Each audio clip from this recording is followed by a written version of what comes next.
नमस्कार दोस्तों। ब्रिक यानी भारत रिटेल इन्वेस्टर्स कम्युनिटी में आप सभी का दिल से स्वागत है। जी हाँ दोस्तों, आपने थंबनेल बिल्कुल सही पढ़ा है। इस वीडियो में हम बात करेंगे कि निफ्टी 22,000 या अपने पुराने लेवल से भी नीचे कैसे जा सकता है। दोस्तों, ये लेवल्स आपको दूसरे क्वार्टर के एंड सितंबर से तीसरे क्वार्टर के एंड दिसंबर तक को देखने को मिल सकते हैं और इसके रीजंस हम आगे डिस्कस करेंगे। इस रिपोर्ट को कृपया अंत तक जरूर देखें।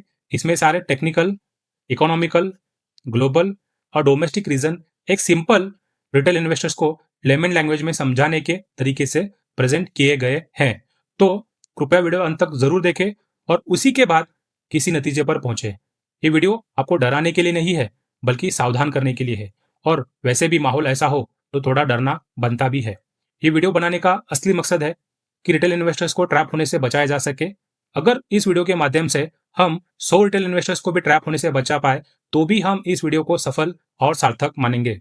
दोस्तों, हम भी हमारे भारत देश से बहुत ज्यादा प्यार करते हैं और हम नहीं चाहते हैं कि मार्केट में गिरावट हो, पर हमें यह मानना होगा कि टेम्पोररी इकोनॉमी में कुछ हर्डल्स देखने को मिल सकते हैं, पर लॉन्ग टर्म में भारत को एक हम सुपर पावर की तरह उभरते देख रहे हैं। तो आप भी शॉर्ट टर्म में थोड़ा सा बेरिश और सावधान रहिए।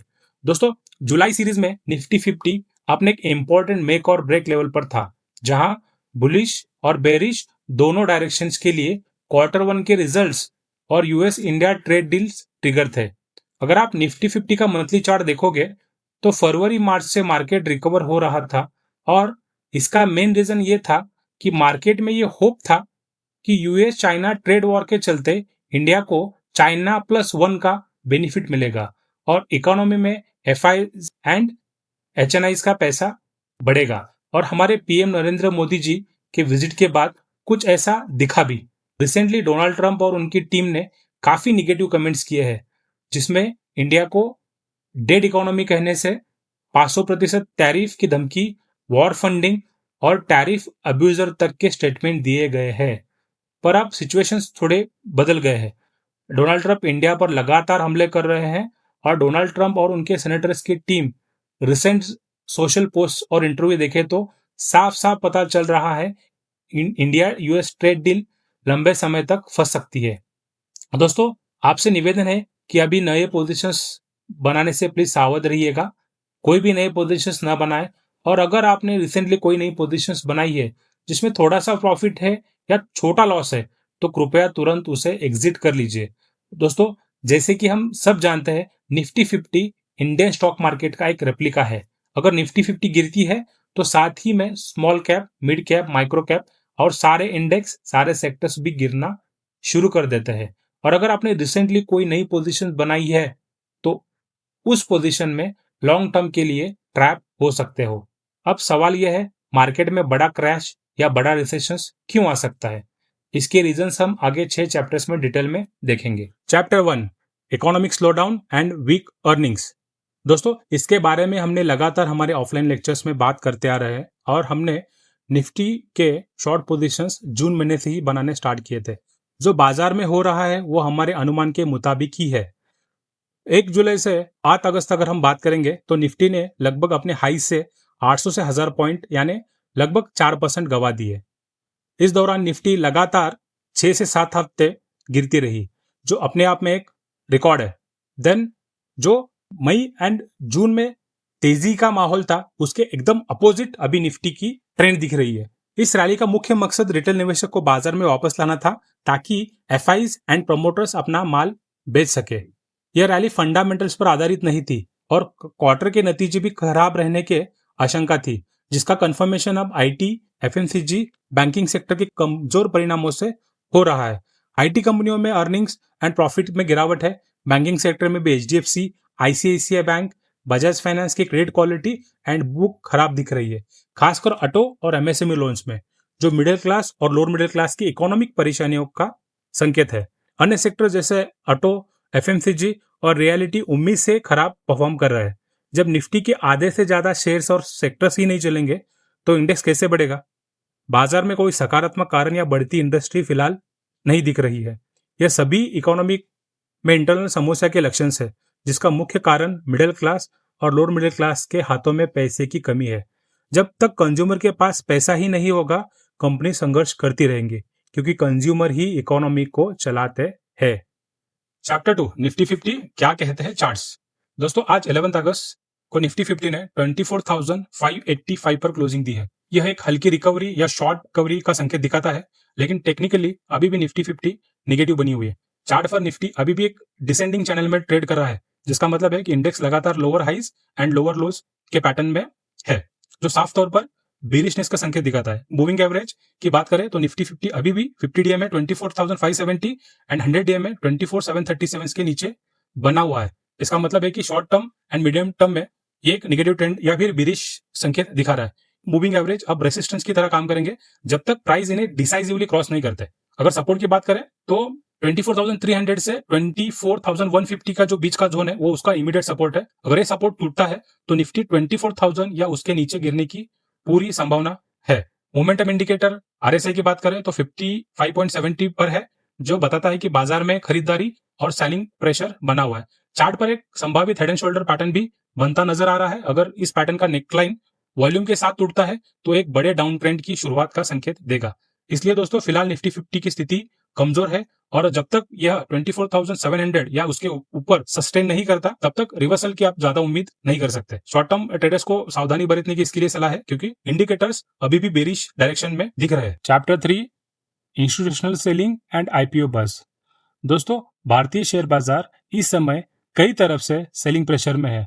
फॉरेन इंस्टीट्यूट इन्वेस्टर्स यानी एफआईज लगातार एग्रेसिवली सेलिंग कर रहे हैं।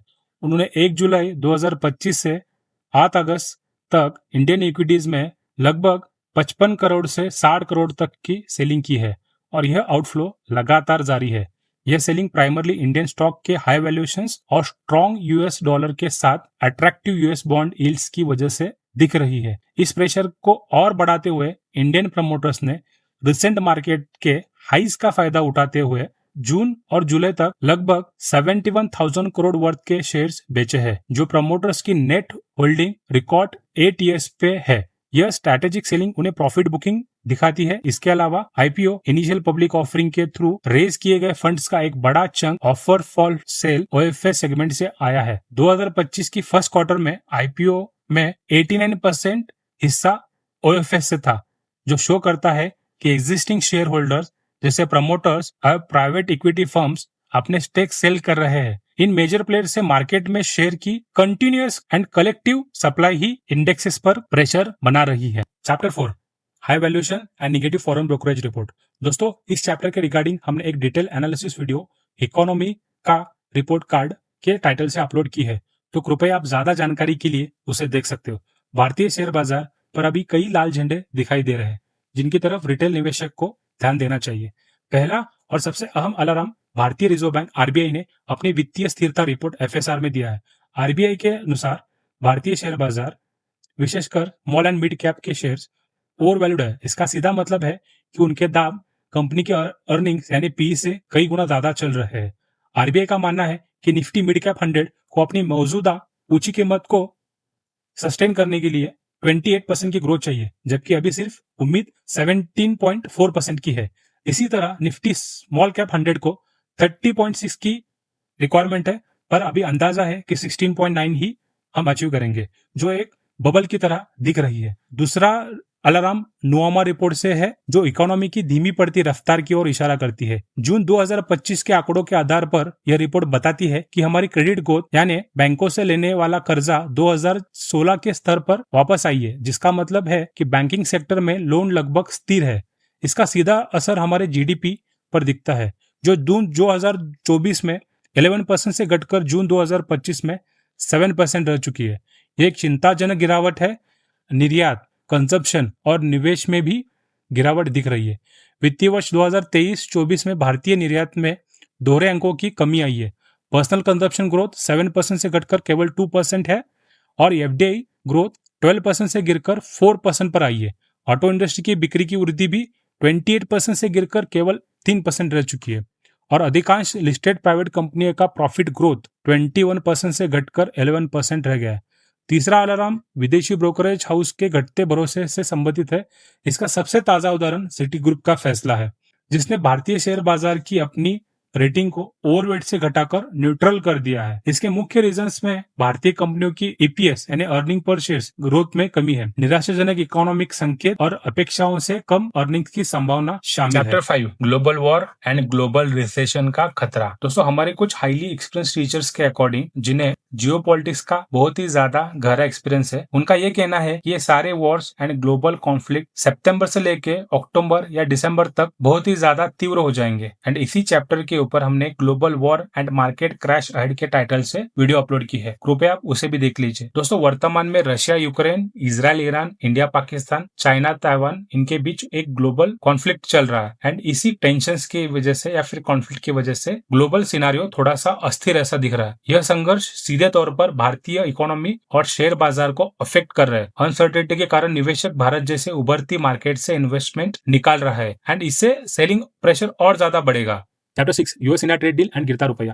दोस्तों, जैसे हमने इंट्रो में कहा था कि मार्केट में जो रिसेंटली रैली हुई थी मार्च से लेके जून तक, वहां पे कहीं ना कहीं बाजार को होप थी कि इंडिया एंड यूएस में ट्रेड डील होगा एंड उसका बेनिफिट इंडिया को मिलेगा। यूएस एंड चाइना के ट्रेड वॉर में चाइना +1 का बेनिफिट इंडिया को मिलेगा एंड बहुत सारे एफडीआईज एंड एफआईज इंडिया में आएंगे एंड निवेश बढ़ेगा, ऐसे बाजार की उम्मीद थी। लेकिन डोनाल्ड ट्रंप के रिसेंट पोस्ट एंड कमेंट्स को देखते हुए ऐसा नहीं लगता है कि इंडिया यूएस में ट्रेड डील होने जा रही है, और होगी भी तो इंडिया को इससे कोई खास फायदा होगा नहीं। दोनों सिनेरियो में इंडिया का ही नुकसान होगा, क्योंकि यूएसए कुछ रिसेंट अभी उनके अगर आप पोस्ट देखोगे तो वहां पे डोनाल्ड ट्रंप ने भारत पे 25% टैरिफ तो लगा है एंड उसके ऊपर 25% पेनल्टी एंड आगे कुछ सैंक्शंस लगाने की वो बात कर रहे हैं। इससे बाजार में अनसर्टेनिटी बढ़ती है एंड इससे एफआईज एंड एचएनआईज में सेलिंग प्रेशर।